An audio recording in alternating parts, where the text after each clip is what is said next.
Hello दोस्तों, कैसे हैं आप लोग सभी। मैं निखिल अरोड़ा, आपका दोस्त, आपका साथ ही। आप देख रहे हैं निखिल अरोड़ा ऑफिशियल। अच्छा, बात मुझे ये करनी है आपके साथ में कि बिटकॉइन को लेकर के लोगों के मन में अब एक बात नजर आ रही है। कई बड़े क्रिएटर्स वीडियो बना रहे हैं कि यार बिटकॉइन के अंदर गिरावट महसूस हो सकती है, बिटकॉइन बड़ी मात्रा में गिर सकता है, बिटकॉइन के अंदर गिरावट का दौर स्टार्ट होने वाला है। इसको लेकर के जो बड़े बड़े क्रिएटर्स के वीडियो आ रहे हैं, इसके बाद से मन में कहीं ना कहीं एक लालसा तो आपके भी जगी होगी कि यार असल में है क्या। तो इस वीडियो के अंदर आपका उस बात का समाधान हो जाएगा। साथ ही साथ में हम समाधान कर देंगे आपका, अगर आप गोल्ड के ट्रेडर हो तो गोल्ड की तेजी कहां तक आपको और भी ज्यादा तेज महसूस होने वाली है। तो दोनों ही बातों की वीडियो में होगी चर्चा। वीडियो को एंड तक देखें। बिटकॉइन के अगर आप ट्रेडर हैं, इथेरियम के अगर आप ट्रेडर हैं, तो आप मुझे व्हाट्सअप करें 9301723368 पर। इंडिया के बाहर से हैं तो +91 लगाएं for mentorship program, for learning program, for earning program and any type of the help during the market time. Okay, अब बात करता हूं मैं सबसे पहले कि बिटकॉइन के अंदर इस तरह की बातों का आना हुआ क्यों उत्पन्न।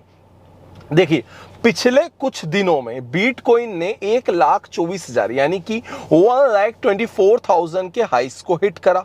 उसके बाद बिटकॉइन वहां से एक रेंज बाउंड कंसोलिडेशन दिखाता हुआ नीचे की तरफ आने लगा। स्लाइडली प्रॉफिट बुकिंग्स हुई, 1,10,000 1,07,000 तक का डीप लगाया और आज भी बिटकॉइन ने 1,12,000 से लेकर के 1,10,000 के डीप को महसूस दिला दिया था ऑन द डिस्प्ले। फिर रिकवर जोन आया। असल में इन सबके पीछे का पूरा खेल उस दिन से स्टार्ट हुआ जिस दिन से गोल्ड के अंदर बुल रन चालू हुआ। गोल्ड का बुल रन बिटकॉइन को अफेक्टेड करता है और शुरू से करता है, लेकिन कई ट्रेडर्स जो होते हैं इन दोनों को कंपेयर ही नहीं करते। इनका सीधा सा मानना यह है कि bitcoin is the different and the gold is different.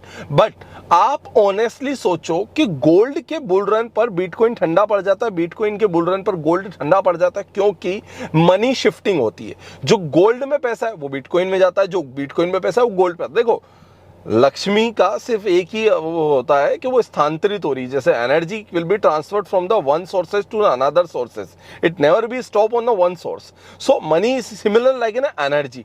तो वो वही हो रहा है। ओके, गोल्ड के अंदर जैसे ही तेजी आई, बिटकॉइन के अंदर स्टेबिलिटी आना जरूरी थी, क्योंकि गोल्ड के बुल रन का पूरा शिफ्टिंग बिटकॉइन का पैसा ही हुआ है। यूएसए को छोड़ दें तो बाकी तो सारी कंट्रीज के अंदर गोल्ड को लेकर के आज भी पॉजिटिविटी बनी हुई है। फेड के अंदर रेट कट होना, फेड ने रेट कट करी। जेम्स पॉवल का जो बयान आया उसके अंतर्गत कल भी उन्होंने एक बयान दिया था कि अभी आने वाले दौर में हम और भी ज्यादा रेट कट्स के बारे में सोच सकते हैं। तो इसको लेकर के क्या होगा, इसको लेकर के ये होगा कि गोल्ड के अंदर आने वाले दौर में और भी ज्यादा तेजी देखने को मिलेगी। यूएस डॉलर अदर्स करेंसी के मुकाबले वो मजबूत करना चाह रहे हैं। अगर अदर करेंसी के मुकाबले यूएस डॉलर मजबूत होगा तो यूएस डॉलर के पैर में आने वाला गोल्ड भी मजबूत होगा, और गोल्ड के अंदर मजबूती बढ़ेगी तो अदर्स कंट्रीज जितनी भी हैं यूएसए को छोड़ करके वो सब अपने रिसोर्सेस को गोल्ड के रूप में ही लेना चाहेगी, तो और मांग बढ़ेगी। देखिए, सीधा सा इकोनॉमी का एक फंडा मैं आपको बता दूं, जब चीज महंगी होने लगती है तो लोग उसे और खरीदना चाहते हैं। यानी कि सेवफल, मैंने कल एक बहुत अच्छा एग्जांपल दिया था, apple peoples always want to purchase another than potato. Okay, so that's a similar things of economy.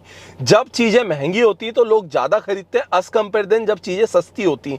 वही बात है, जब इंसान की औकात बढ़ जाती है तो ही उसको रिस्पेक्ट मिलती है एज कंपेयर देन इंसान की औकात अगर नहीं हो तो घर वाले भी नहीं पूछते। जस्ट लाइक ना, हाँ मतलब समझ गए हो ना, nobody can be describe about you and about myself, but the problem is that simple. सो अब यहां पर जब गोल्ड में थोड़ी सी तेजी का बरकरार है और $4,000 तक गोल्ड जाने की उम्मीद है, तो बिटकॉइन को लेकर के हल्का सा मध्यम रुख बनेगा। और मैं नहीं कह रहा हूं कि मध्यम रुख बनेगा तो बिटकॉइन गिर जाएगा, bitcoin will never be the crash यार, वो चलेगा, वो जाएगा। बट हाँ, थोड़े दिन हो सकता है कि यहां पर आपको कंसोलिडेशन दिखे। Apart from the bitcoin, Ethereum के अंदर बुल रन कंटिन्यूएशन में आ सकता है। क्यों? क्योंकि बिटकॉइन की साइकिल के बाद अब जो साइकिल आने वाली बुल रन की वो है इथेरियम के साथ में। तो अब मैं वीडियो को ज्यादा ना नमक खींचते हुए मैं आपको शॉर्टकट्स में समझाता हूं कौन सी चीज का कहां पर सपोर्ट बन रहा है। 3570 पर एक स्ट्रॉन्ग सपोर्ट गोल्ड का है, 38 क्रॉस करने के बाद में 4000 तक गोल्ड चला जाएगा, सिंपली गोल्ड के अंदर बोल रहे हैं। बीटीसी के अंदर 1,07,000 1,10,000 का सपोर्ट है एंड इस स्ट्रॉन्ग सपोर्ट 1,15,000 1,17,500 तोड़ता है तो 1,20,400 तक वापस जा सकता है एंड 24,000 भी क्रॉस हो जाएगा। ओके, इथेरियम 4000 पर स्टेबल रहता है तो बहुत अच्छी बात है। 4400 4900 तक जाने की उम्मीद है। 400 के बाद 900 तक का बनता है लेवल और 900 के बाद अगेन से 5200 तक की रेंज बनती है इथेरियम पर। सो BTC little bit consolidate, gold bullish and Ethereum is coming to be a bullish zone। ये बात एजेंडा इस वीडियो का प्रॉपरली रहा। अब आपको गोल्ड पे ट्रेड करना है, पिन कमेंट पर मैंने डिस्क्रिप्शन में मैंने डिटेल्स दे रखी। आपको इथेरियम पर ट्रेड करना है, डेली ऑप्शंस की ट्रेड करना है, इथेरियम की ऑप्शन की ट्रेड्स पर पैसा कमाना है। व्हाट्सअप नंबर ऊपर दे रखा है +91 लगा करके, आप ऑफ इंडिया से हैं तो मैसेज करें, इंडिया के हैं तो 9301723368 पर डायरेक्ट मैसेज करें। लेकिन इतना ध्यान रखें कि चाहे मार्केट रुके, चाहे मार्केट चले, चाहे मार्केट थमे, डेली का मूवमेंट आएगा और डेली का मूवमेंट हम कैप्चर करेंगे और डेली हम पैसा बनाएंगे। बस हमारा वादा आपके साथ, आपका वादा हमारे साथ सिर्फ इतना सा है कि we are here for earning, not for spending. Okay, like, share, subscribe, follow the rule of market with Nikhil Arora official. Love you all.